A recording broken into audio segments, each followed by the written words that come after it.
Video बघत असलेल्या प्रत्येकाला महाप्रपंचतर्फे तेजस कुंभारचा सप्रेम जय शिवराय, सप्रेम जय श्रीराम. मित्रांनो, एकदा का माणसाने डोळ्यांवर द्वेषाची पट्टी बांधली ना की मग तो सतत मत्सरानेच वागायला लागतो आणि द्वेषानेच बघायला लागतो सगळ्या जगाकडे.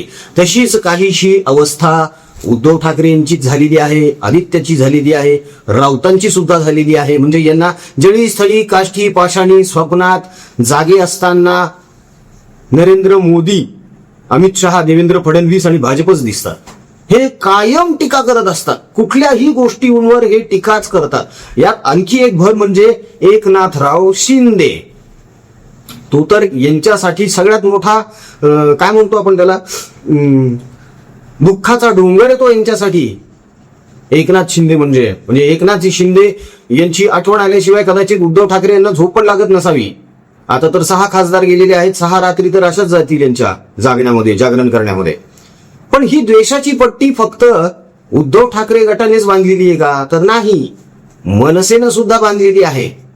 मनसेतले पदाधिकारी संदीप देशपांडे, मध्यंतरी संदीप देशपांडे यांनी एक हॉटेल काहीतरी चालू केलं बरं का. मराठी खूप करतात ना संदीप देशपांडे. किती मराठी कुक ठेवलेत त्यांनी तिथे, किंवा किती मराठी पोरं कामाला ठेवली आहेत, एकदा चेक करा आणि सांगा बरं का कमेंटमध्ये. हे तेच संदीप देशपांडे आहेत. जेव्हा पत्रकार बाईट घ्यायला आले ना यांचे, तेव्हा ही इंग्रजीतून बाईट देत होते, मराठीतून देत नव्हते. असो, हरकत नाही. आता तो त्याचा वैयक्तिक प्रश्न आहे की कुठे मराठी वापरायची आणि कुठे नाही. हे सगळं सोयीचं आहे बरं का. हे सगळं सोयीनं करायचं असतं. आता संदीप देशपांडे यांनी काय केलेलं आहे, तर संदीप देशपांडे यांनी नरेंद्र मोदी यांच्यावर टीका केली. काय टीका केली, तर नरेंद्र मोदी यांनी माजी पंतप्रधान जवाहरलाल नेहरू, मी त्यांना पंडित म्हणत नाही, पंडित नाही तो माणूस, जवाहरलाल नेहरू यांचा अधिक काळ पंतप्रधान पद भूषवण्याचा जो कार्यकाळ होता तो मोडीत काढून आता नरेंद्र मोदी यांचा कार्यकाळ जास्त झालेला आहे. आणि त्याबद्दल अनेकांनी मोदींचं अभिनंदन देखील केलं, कौतुक देखील केलं. मात्र द्वेषाची पट्टी डोळ्यांवर बांधलेली आहे ना, त्यामुळे द्वेषच पडणार ना बॉस बाहेर. तसाच द्वेष मनसेच्या संदीप देशपांडे यांच्या मुखातून बाहेर पडला. त्यांनी बोलून दाखवलं. बरंच काय बोललेले आहेत, तो व्हिडिओ मी तुम्हाला दाखवतो. पण तो दाखवल्यानंतर परत संदीप देशपांडे यांच्याकडे बोलूया आपण थोडंसं. आणि संदीप देशपांडे हे जे काही बोललेले आहेत ना ह्या व्हिडिओमध्ये, ते किती फोल आहे हे सुद्धा आपण चर्चेला घेऊया. संदीप देशपांडे नेमकं काय बोललेले आहेत हे बघण्याआधी एक छोटीशी विनंती आहे मित्रांनो. पाऊस सुरू झालेला आहे, देवाची कृपा, रामाची कृपा आहे. ही कृपा अशीच आपल्या सगळ्यांवर राहो, ही त्या रामाचरणी प्रार्थना. मात्र आपल्या दुष्काळग्रस्त शेतकऱ्यांपर्यंत अजून म्हणावी तशी मदत पोहोचलेली नाहीये. कुटुंब हालाकीच्या परिस्थितीत आहेत, अजूनही आहेत. कारण नुकताच कुठे पाऊस चालू झालाय, त्यांचं अतोनात नुकसान झालं होतं, खूप नुकसान झालेलं आहे त्यांचं. दौरा करत असताना कळलं की काही जणांनी तर आत्महत्या देखील केल्या. हवाल दिलेत कुटुंब सगळे. त्यांच्यापर्यंत पुरेशी मदत पोहोचवायची आहे, त्यांना सहकार्य करायचं आहे, आधार द्यायचा आहे. कर्करोगग्रस्त रुग्णांचे उपचार करायचे आहेत आपल्याला, आणि त्यांचे हालाकीच्या परिस्थितीत असलेले जे नातेवाईक आहेत त्यांच्या भोजनाची सोय करायची. तर या कार्यामध्ये तुमच्या सहकार्याची आणि आधाराची खूप गरज आहे, योगदानाची खूप गरज आहे. तेव्हा दिल्या गेलेल्या जीपे, फोनपे क्रमांकावर आपल्या इच्छेनुसार, मर्जीनुसार आपल्याला जे योगदान देता येऊ शकतं निश्चित द्या. ट्रान्झॅक्शनचा स्क्रीनशॉट व्हॉट्सअपवर ठेवा, म्हणजे त्याची रिसिप्ट तुमच्यापर्यंत पोहोचू शकेल आणि तुमचं योगदान नेमकं आपण कुठे वापरत आहोत हे देखील तुम्हाला कळवण्यात येईल. तेव्हा माणुसकीचं दर्शन घडवत पुढे या. आता बघूया संदीप देशपांडे यांनी आपल्या मनातला द्वेष कसा व्यक्त केलाय. त्यांनी एक मोठा विक्रम केला, सर्वात जास्त काळ पंतप्रधान राहण्याचा, त्याबद्दल पूजा केली. पण नुसता हा एकच विक्रम त्यांच्या नावावर नाहीये, त्यांच्या नावावर अनेक विक्रम आहेत. आज भारतामध्ये सर्वात जास्त आत्तापर्यंतची जी किंमत आहे त्याच्यापेक्षा सर्वात जास्त किमतीने आज पेट्रोल विकलं जात आहे. हाही विक्रम मोदीजींच्या नावावर आहे. त्याच्यासाठीही त्यांचं आम्हाला अभिनंदन करायचं होतं. सर्वात जास्ती आत्तापर्यंत डॉलरचा रेट कधी नव्हता, तो 96 रुपयाच्या वर क्रॉस झाला आहे. हाही एक मोठा विक्रम त्यांच्या नावावर आहे. त्यासाठी आम्हाला त्यांचं अभिनंदन करायचं होतं. सर्वात जास्ती बेरोजगारी आज भारतात कधी नव्हती तेवढी झालेली आहे. त्याबद्दलही मोदी साहेबांचा हाही विक्रम त्यांच्या नावावर आहे. सर्वात जास्त घरगुती गॅसची किंमत ही आज भारतभर झालेली आहे. हाही विक्रम त्यांच्या नावावर आहे. एवढ्या पूर्ण जो रेकॉर्ड मोडला त्यांनी नेहरूजींचा, त्या काळात त्यांनी एकही पत्रकार परिषद घेतली नाही. हाही विक्रम नावावर आहे. असे अनेक अनेक अनेक विक्रम मोदी साहेबांच्या नावावर आहेत. सर्वात जास्त परदेश दौरे केलेले पंतप्रधान आहेत. हाही विक्रम त्यांच्या नावावर आहे. म्हणजे किती सांगू आणि किती नको. तर असेच विक्रम त्यांच्या हातनं यापुढेही घडत राहो. भारताचे महापराक्रमी विक्रमवीर म्हणून त्यांचं नाव पूर्ण जगात हो, ही प्रार्थना करण्यासाठी आज आम्ही सिद्धिविनायकाच्या चरणी आलो. आणि आमच्या मनातलं काय आहे ते बापांनी निश्चितपणे ओळखलं असेल. हेच लिहिलेले बॅनर्स तुम्ही खऱ्या अर्थानं सेनाभवन समोर लावलेले, अनेक ठिकाणी लावले, पण ते उतरवण्यात आले. मात्र दुसरे बॅनर्स त्यांच्या पक्षाचे अजूनही लावले नाही. कसं आहे बघा, त्यांनी 100 बॅनर लावले. हे समोर पण आहे इथे, बरोबर. आम्ही एक बॅनर लावलं. ह्यांनी 100 बॅनर लावून आम्ही कधी काढायला नाही गेलो, जरी चुकीचं वाटलं तरी. पण आमचा एक बॅनर जर यांना एवढं खूपच असेल, तर उद्या आम्ही जर 100 बॅनर लावली तर मग भारतीय जनता पक्षाची काय अवस्था होईल. आणि असं चोरी छिपे घाबरटपणे आमचे कार्यकर्ते नसताना असं बॅनर उतरवणं बरोबर नाही. हिंमत होती तर समोरासमोर यायचं होतं. पण त्यांना माहिती आहे की आम्ही जे प्रश्न विचारतोय त्याची उत्तरं त्यांच्याकडे नाही. आम्ही जे विचारतोय, आमच्या बॅनरवर जे होतं ते सत्य होतं. पेट्रोलची किंमत वाढली की नाही वाढली आहे? वाढली आहे. डॉलरची सर्वात जास्त किंमत आहे की नाही आहे? आहे. सर्वात जास्त बेरोजगारी आहे की नाही? आहे. तुम्ही आतापर्यंत एकही पंतप्रधान झाल्यानंतर पत्रकार परिषद घेतली नाही ना? नाही. त्यामुळे आम्ही विचारतोय ते सत्य विचारतोय. आणि सत्यापासनं पळणं हा भारतीय जनता पक्षाचा स्थायी भाव आहे. बघा, संदीप देशपांडे यांनी आपला द्वेष व्यक्त करत नरेंद्र मोदी यांच्यावर टीका करत त्यांच्या विक्रमांची कशी खिल्ली उडवलेली आहे. बघा, आता हे तर आपण बघितलंच काय बोललेले आहे ते. खरं तर वस्तुस्थिती लोकांना माहीत आहे की मोदी सरकारने काय काय कार्य केलेलं आहे, काय कामं केलेली आहेत, रस्ते बांधणी कशी झालेली आहे, महामार्ग बनलेले आहेत. वंदे भारत या देशामध्ये चालेल हे स्वप्न तरी कोणी बघितलं होतं का? नाही. पण ती चालती आज. विक्रमच आहे ना हा. काश्मीरमध्ये सैनिकांवर दगड मारले जायचे, दगड, स्टोन प्लेटनिंग व्हायची. आज होते का? नाही. विक्रम आहे हा. जगातला सगळ्यात उंच ब्रिज काश्मीर खोऱ्यांमध्ये बनलेला आहे. विक्रम आहे हा. मुंबईमध्ये अंडर वॉटर टनेल बनलंय. विक्रम आहे हा. C link बनलीये. विक्रमच आहे हा. त्यानंतर महामार्ग बनले. विक्रमच आहे हा. आणखी किती विक्रम ऐकवायचे? ऑपरेशन सिंदूर. विक्रमच आहे हा. होय, घरात घुसून मारलेलं आहे. विचार करा मित्रांनो, स्टेट ऑफ हॉर्मुझ मधून अख्ख्या जगातले जहाज बंद पडलेले होते. फक्त भारतात येत होते म्हणून भारताला कधीच पेट्रोल पंपावर रांगा लावल्या जात नव्हत्या. विक्रमच आहे हा. घराघरामध्ये सिलेंडर पोहोचत होते. विक्रमच आहे हा. काय बोलता देशपांडे साहेब?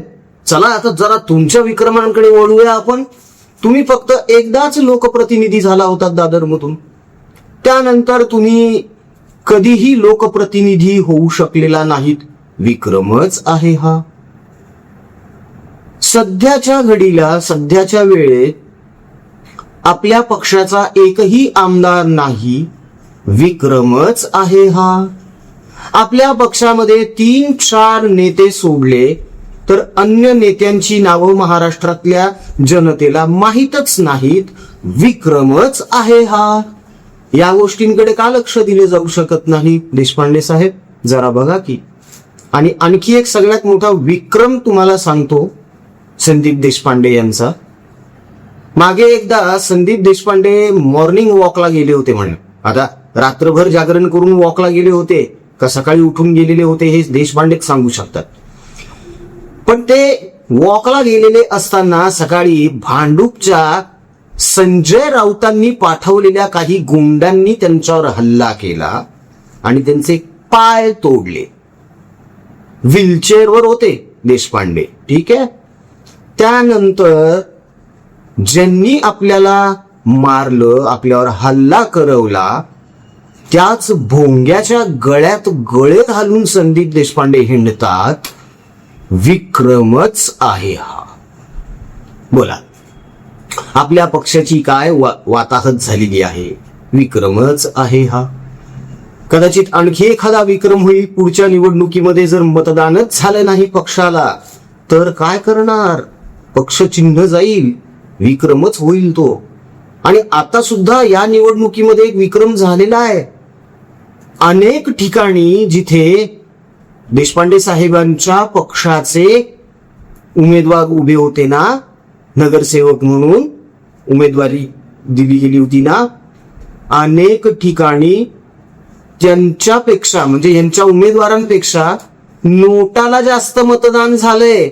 विक्रमच आहे हा.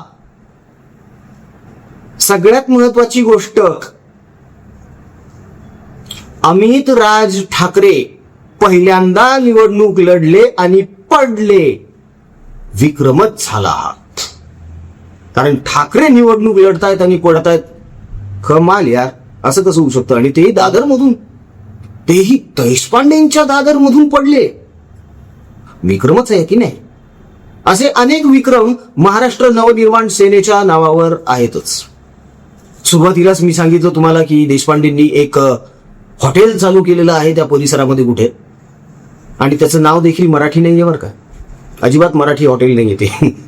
तिथे पदार्थ सुद्धा मराठी नाही आहेत. मराठमोळे पदार्थ तिथे मिळत नाही. कॉन्टिनेंटल आहे. विक्रमच आहे हा. तेव्हा देशपांडे साहेब इतरांवर टीका करत असताना, द्वेष पसरवत असताना थोडं आत्मपरीक्षण देखील करत चला, सिंहावलोकन करत चला. त्याचं कारण असं आहे की आपला पक्ष रसातळाला गेलेला आहे. या व्यतिरिक्त आणखी एक गोष्ट घडणार आहे, आणखी एक विक्रम घडणार आहे की यानंतर देशपांडेंना कधीही आमदारकीचं तिकीट मिळणार नाही, आणि तोही एक विक्रम त्यांच्या नावावर नोंदवला जाणार आहे. आजच्या परिस्थितीमध्ये संदीप देशपांडे यांच्यापेक्षा अविनाश जाधव यांचं वजन मनसेमध्ये जास्त वाढलेलं आहे. हो की नाही देशपांडे साहेब, मान्य आहे ना तुम्हाला. विक्रमच आहे हा. तेव्हा देशपांडे साहेब, आणखी एक विक्रम तुम्हाला ऐकवतो मी. राजसाहेब ठाकरे 2014च्या निवडणुकी आधी